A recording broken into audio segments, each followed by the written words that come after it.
Salut tout le monde, c'est Serpolska. Donc aujourd'hui, vidéo que j'attendais depuis un petit bout de temps maintenant. Donc voilà, je vais vous montrer grosso modo le but de la vidéo. Ça sera de virer cette grosse boîte de conserve, donc qui est le silencieux d'origine du Z800E. Et je suis tombé sur un ami motard là, qui avait un point à me proposer, c'était plutôt une bonne affaire. Donc voilà, vidéo tutoriel hein, pour changer donc le pot du Z800E. Donc on va faire ça étape par étape pour remplacer donc ce pot par le fameux X-Race Z7. Sur celui-là, en fait, c'est que donc l'ancien propriétaire, concrètement, qui prenait sa moto tous les jours, on va dire avec surtout les intempéries hivernales, il avait la peinture qui commençait à craquer, qui partait, ça le saoulait un petit peu. Donc du coup, il a changé, il est passé sur SC Project GPM2. Après avoir acheté ce pot-là, il s'est dit bon, je vais quand même pas laisser ce pauvre malheureux petit pot pourrir au fond de la cave. Donc pendant quelques heures, il s'est mis au boulot dessus et en fait il a carrément poncé de A à Z. Et je vous avoue que ça donne un rendu plutôt pas mal. Donc voilà, donc on va commencer à retirer tout ça. Donc vous avez toute la partie du pot qui est ici, hein, avec le cache bien sûr. Et on a derrière le raccord qui vient se joindre au collecteur, donc avec la bague de serrage. Voilà, donc pour retirer le cache, ça sera très très simple. 3 vis à enlever, on en a 2 ici et là, comme vous pouvez voir, et une au-dessus. Là, on va virer le cache, et après derrière, on va pouvoir virer le pot avec 2 vis qui sont cachées par le cache, mais ça j'y reviendrai après.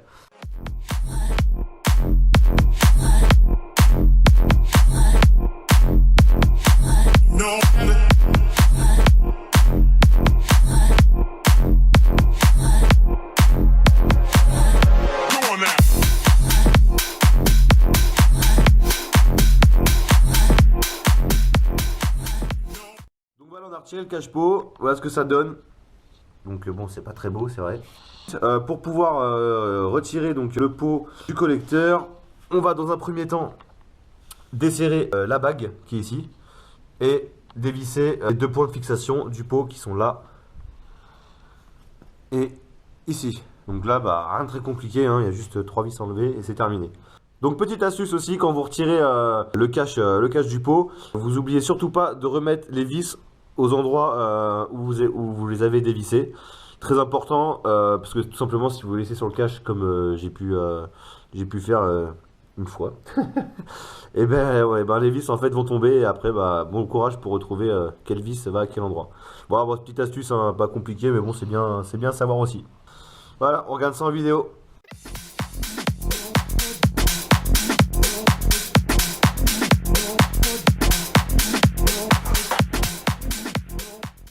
Voilà, donc on s'est attaqué à la deuxième vis, la vis qui se trouvait ici, là. Donc, elle se présente comme ça, vous avez la vis, vous avez la grosse rondelle en fait qui était donc à l'avant, comme ça, et un écrou derrière pour effectuer un double serrage. Hein. Donc voilà, surtout, laissez bien les pièces assemblées, hein, c'est important parce que si un jour vous remettez votre pot d'origine, vous aurez besoin de toutes les pièces.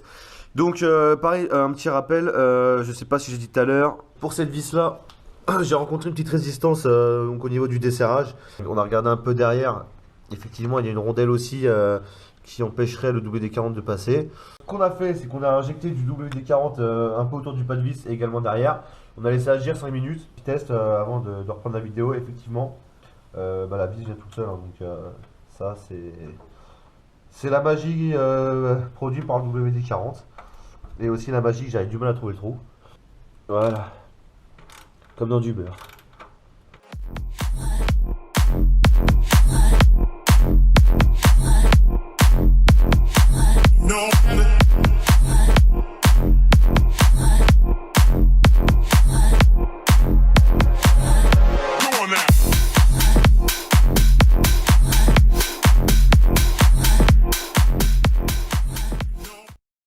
Voilà, c'est parti. Donc les deux vis de support de pot ont été retirées. Faire tourner le pot sur lui-même très délicatement parce qu'en fait à l'intérieur vous avez un joint, si je me trompe pas, sur le collecteur en fait d'origine. C'est un joint à pas abîmer parce qu'en général qui pourrait produire des fuites. Et les concessionnaires pour se procurer ce joint déjà c'est sur commande et c'est pas avant un délai de 2-3 semaines. Donc faire très attention au retrait du pot, ça vient tout seul. Hein. Vraiment là, je force même pas. Voilà. Et là, je peux vous dire que je me sépare d'un bon 15 kilos à mon avis, hein. Je vais le ressentir même au niveau de la conduite, donc c'est pas mal. Donc voilà, j'ai récupéré donc la bague qui était sur le X-Race. On a mis un peu de WD-40, pareil, on a laissé agir un peu. Et pareil, donc pour le réglage, un clé de 10, hein. Et comme le pot est démonté, on en profite pour nettoyer le bras aussi, hein. Je tiens à préciser que pour réaliser ce tuto et donc pareil ce démontage de pot d'origine et le montage du nouveau pot, je suis pas tout seul, hein, je suis avec le pote Arnaud, hein, qu'on a rencontré donc lors d'une balade en bécane. Pareil, hein, lui possesseur d'une MT-09 Tracer avec une ligne complète Arrow qui sonne vraiment bien. Le pot étant enlevé, j'en ai profité pour nettoyer un peu le brossillon et puis le lèche-roue. Donc surtout pareil, alors ça c'est une chose qui peut arriver lorsqu'on est pressé de monter son pot, c'est d'oublier de remettre la bague de serrage. Voilà, là, je vous montre comme quoi on l'a bien mise. Elle est bien positionnée. Voilà, je vous fais un petit plan hein, sur le pot. Donc voilà, il a vraiment été poli. Franchement, le travail, il est vraiment très propre. Mais ça rentre tout seul. Vraiment, ça rentre tout seul. Là, c'est nickel. Bien penser à s'aligner avec les trous de serrage hein, pour maintenir le pot. Parce que si on va trop loin, je vous montre ce que ça fait. Voilà, donc là, je suis embuté avec le kata. Vous voyez que le défaut, c'est qu'au niveau de la vis de maintien de pot, ben, on n'est pas aligné, donc c'est pas bon. Voilà, surtout bien se fixer par rapport à ça. Ne pas fixer la bague immédiatement. Donc là, on récupère la vis, on la passe.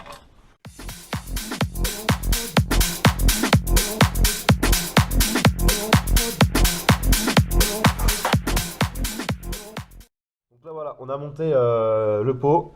On a pu remarquer effectivement qu'il y avait un petit jour, en fait. Mais de ce que j'ai pu comprendre, c'est normal.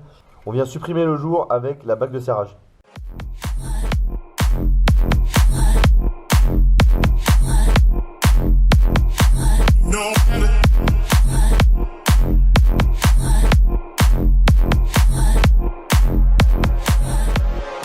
Et ben voilà, le pot, il est là. Donc j'avais peur que ça fasse dégueulasse en fait parce que c'est vrai que j'ai l'édition full black et bon finalement non, ça passe vraiment très bien. C'est vrai qu'on voit il y a ce petit rappel alu au niveau du support après du cale-pied arrière. Donc là il va falloir que je pense surtout, bon là j'ai pas trop le temps mais à nettoyer mes collecteurs et je pense qu'on sera sur un très beau rendu. En tout cas je peux vous dire que quand j'ai sorti en lieu clos, donc ça résonne plutôt bien et franchement je suis vraiment content. Donc on va faire le test tout de suite. Premier test du X-Race Z7 avec chicane bien sûr. Vous avez les deux chicanes ici.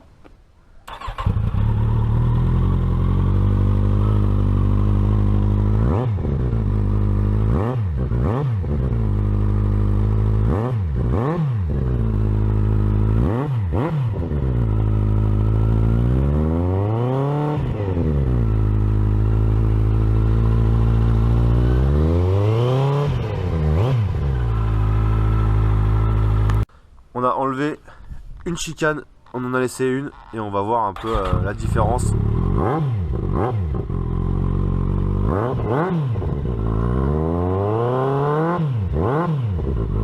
Ah ouais, ça sonne, hein. Ça sonne vraiment bien, hein.